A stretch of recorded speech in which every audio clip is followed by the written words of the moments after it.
2024 के लोकसभा चुनाव से पहले इंडिया गठबंधन ने अपनी तैयारी तेज कर दी है।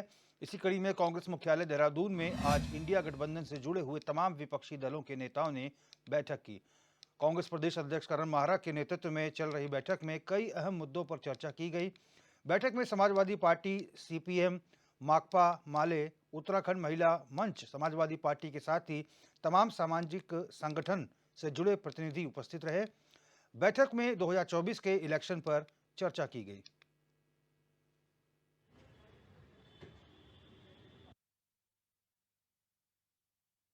इंडिया गठबंधन के घटक दलों का मुख्य लक्ष्य है देश के लोकतंत्र को, देश के संविधान को बचाना।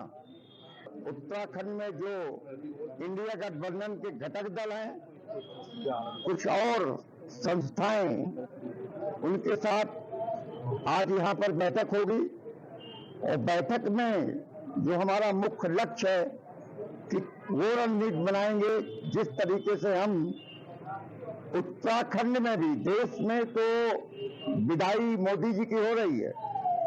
माननीय राष्ट्रीय अध्यक्ष समाजवादी पार्टी के अखिलेश यादव जी ने, उन्होंने संकल्प लिया है और वहां पर पीडीए यात्रा प्रारंभ हो गई है।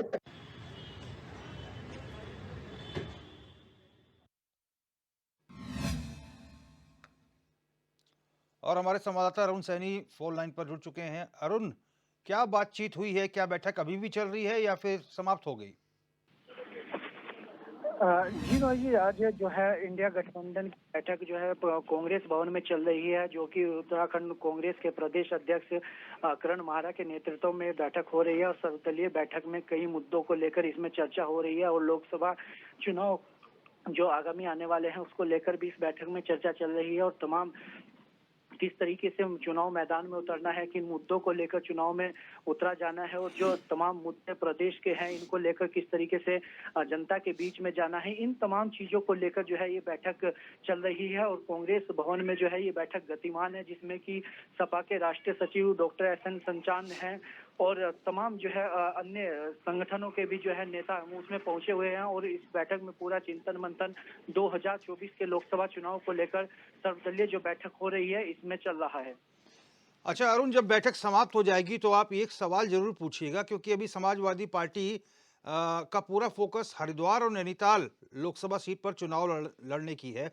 अपना प्रत्याशी वो समाजवादी पार्टी उतारना चाहती है। तो ऐसे में क्या कांग्रेस को कोई समस्या तो नहीं होगी अगर हाईकमान ये कहता है कि ये 2 लोकसभा सीटें हम जो है समाजवादी पार्टी को दे देते हैं? जी रोहित, देखिए जिस तरीके से बात अगर हरिद्वार लोकसभा सीट की हो तो हरिद्वार लोकसभा सीट पर कांग्रेस की भी जो वरिष्ठ नेता है उनकी सक्रियता जिस तरीके से लगातार बढ़ रही है और उसमें कांग्रेस के कई वरिष्ठ नेता अपनी इच्छा जता रहे हैं हरिद्वार लोकसभा सीट से चुनाव लड़ने की। तो वहीं पौडी लोकसभा सीट की भी बात हो तो उस पर भी कई जो है कांग्रेस के वरिष्ठ नेता इच्छा जता रहे हैं चुनाव लड़ने की और अपनी दावेदारी भी पेश कर रहे हैं और जीत का दावा भी कर रहे हैं।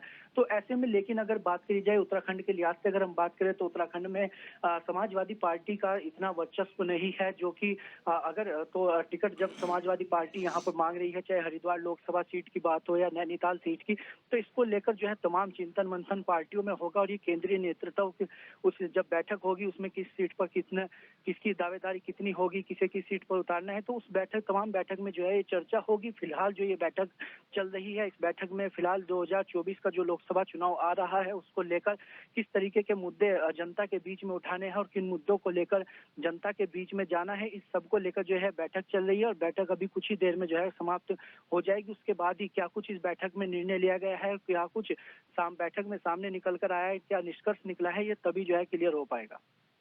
चाहता हूं कि आप जब बैठक खत्म हो जाए तो एक बार करण माहरा जी से और डॉक्टर सत्यनारायण सचान जी से ये पूछिएगा कि अगर हाईकमान 2 सीटों पर समाजवादी पार्टी या किसी अन्य दल को कहता है चुनाव लड़ने के लिए, खैर समाजवादी पार्टी चुनाव लड़ना चाहती है, वो कह रही है कि डिम्पल यादव को हम यहाँ पर अपना चाहते हैं कि वो चुनाव लड़ें इन दोनों सीटों में से, तो अगर ऐसा होता है तो क्या स्वीकार्य होगा? ये सवाल जरूर पूछिएगा।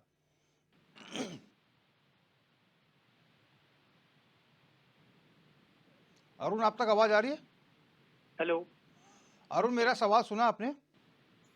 जी जी। मैंने कहा कि डिम्पल यादव को नैनीताल या हरिद्वार किसी एक सीट में से चुनाव लड़ाने की बात समाजवादी पे कह रही है पार्टी, तो जी यदि हाईकमान ऐसा निर्णय लेता है कि 2 सीटें समाजवादी पार्टी को दे देता है, तो इस पे क्या समाजवादी पार्टी या कांग्रेस को कोई आपत्ति तो नहीं होगी? ये बैठक खत्म हो जाएगी तो ये सवाल पूछेगा करण महाराव से और सचान जी से? जी बिल्कुल, देखिए जब जो बैठक अभी चल रही है और बैठक जब समाप्त होगी, ये सभी चीजें जो है क्लियर होंगी कि किस तरीके से जो है क्या कुछ इसमें निष्कर्ष निकला है। और जो सीटों को लेकर जो समाजवादी पार्टी भी यहाँ पर चुनाव लड़ना चाह रही है, और हरिद्वार लोकसभा सीट की बात हो या नैनीताल सीट की, जो अपनी दावेदारी पेश कर रही है और अपने प्रत्याशियों को मैदान में उतारने की बात भी कर रही है, तो इस तरीके से क्या कुछ इस पर निष्कर्ष निकलता है और क्या बना कुछ के रखिए, बैठक के बाद देखिए क्या कुछ निष्कर्ष निकलता है, क्या कुछ चिंतन मंथन के बाद सार निकल के आता है।